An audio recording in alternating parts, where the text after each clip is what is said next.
I've been watching a lot of videos where people are making app blockers and they're earning money out of it. And today I'll actually be creating a tutorial on it so that you can create one.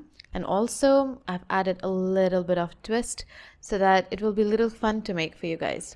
So, yeah, let's first see what I have made and how the app is.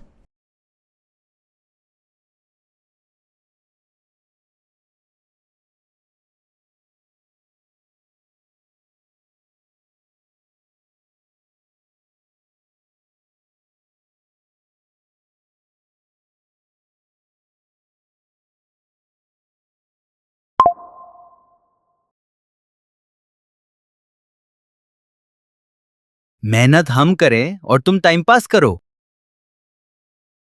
Now that you saw the demo, we're going to dive right into the development. I'm going to make the most simplest version of it, and after that, the creativity is all yours. The project will be available in the link below so you can have a look. So, yeah, without wasting further time, let's get started. I am going to build a project from scratch so that you guys can follow along easily. So let's get started. So first you need to go to Xcode and go to new project, right? And this pop-up will come out. Now click on app, choose whatever name you want. I am going to choose app block new because I already have created one app block project, and keep it as it is, and that's it. And then we have create. Okay, so this is the default project that you receive. You will need to clean all this up and then you'll have a clean slate to start with. So I am going to clear everything. Keep the preview for now. And we have an empty slate now. Now that everything is cleared, we have a clean slate. Let's start with first adding the essential things, that is adding family controls in the capabilities, because this is the starting point. Like without this you cannot create an app blocker. Okay, so we are going to add family controls and that will do the trick. Next we are also going to add in few things, but then before I move to that, let's first get back to content view and see what we need to add in order for it to show a pop-up for the apps to be blocked. Okay, I'm going to add a very simple button and that should be good enough for you to understand like what is the options available. Okay, so now that we have added the required capabilities, we will be coming back to content view and we will start the next set of coding. Okay, so first we are going to create an extra class which will help us in showing the pop-up. Okay, so we are going to name this as screen time manager.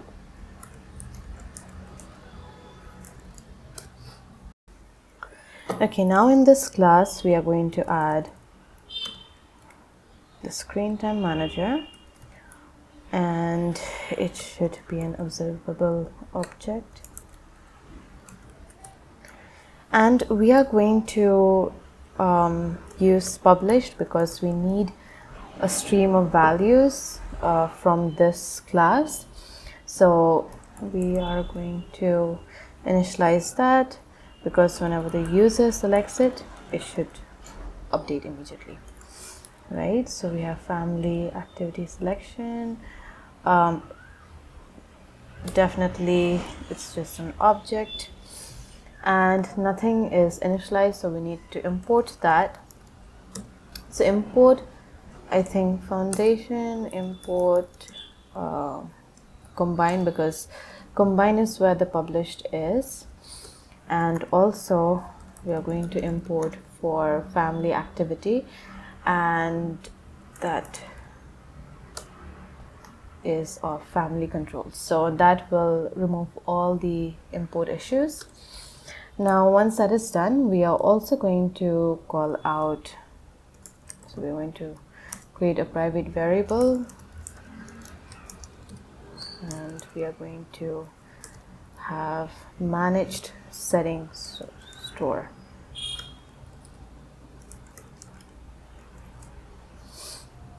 So even for managed settings store, we are going to add the import. Should go in a while. So there you go. We have the imports all ready. Now the next thing is we're going to create a class. Okay. This is going to handle the blocked apps, right? We are going to remove all this. Okay. Now store. So basically, managed settings store is it's like a setting that will handle whatever apps that we are blocking and what are the applications that we are blocking. It's basically going to keep track of that. Okay, so that's why first when this function is called, we have to clear all the settings. Why? Because we don't want it to, we want it to refresh it. But again, it depends on your app requirement whether you want to refresh it or not. Next is, now we are going to assign the applications that has been selected into the store. Okay, so actually this is application tokens.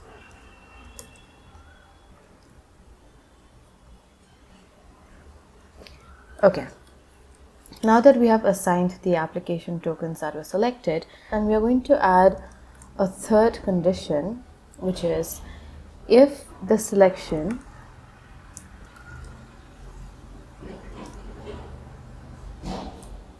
is of a category, then we're going to block the whole set of categories. Okay, so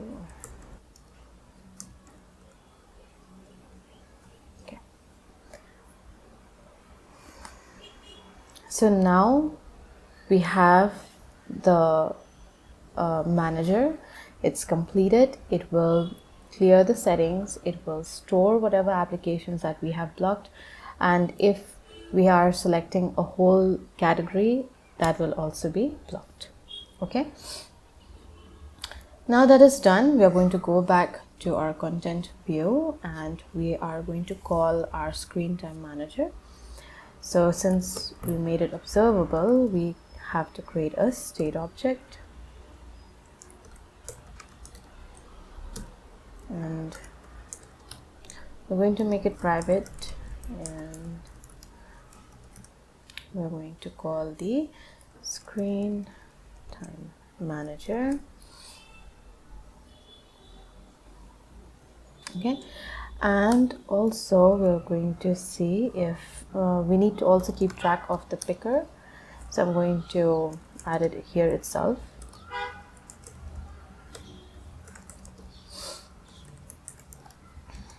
So right now we are going to keep it false because by default we will not be showing the picker to the user.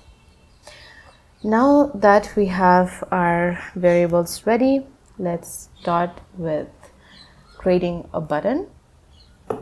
So we are going to create a very simple button, and we are going to write, let's say, select apps to block, right? And then we are going to, so once it is clicked, we are going to turn that into is showing picker. We can toggle or we can reassign it to true, right? So when I click on this, nothing is going to happen, right? But then we are going to add in what needs to be done just right after.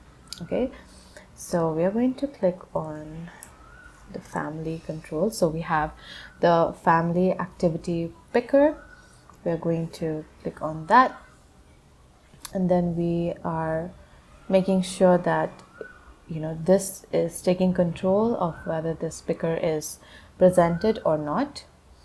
And then now on selection, we have to pass the selection. In the selection, we need to pass the selection. When we have any change, right? Yeah. So we are going to make sure that we are keeping track of the selection. So whatever the user selects, we're going to keep track of that, right? And then we don't require any of these values, and we are going to directly call the method. Right, we don't need the new value or anything. In fact, we can keep this as underscore because we are not going to make use of it, right?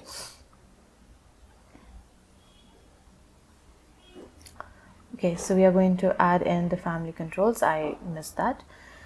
Okay, so I think that's basically it. You have created. Now let's test it out. So when you click on it, you have a pop-up, and this is the default family activity that is going to show up, but here there will not be any apps because you need to use a real device to test that. So yeah, that is basically it. I hope you enjoyed the tutorial, and if you've been sticking around till here, do consider subscribing because I will be putting out more tutorials in future and anything that's related with app development, AI or tech. Also, if you want a full working project, that will be available in the link below, so you can click on that and download the source code. And if you require anything else, let me know in the comment section. Until then, see you in my next video. Bye bye.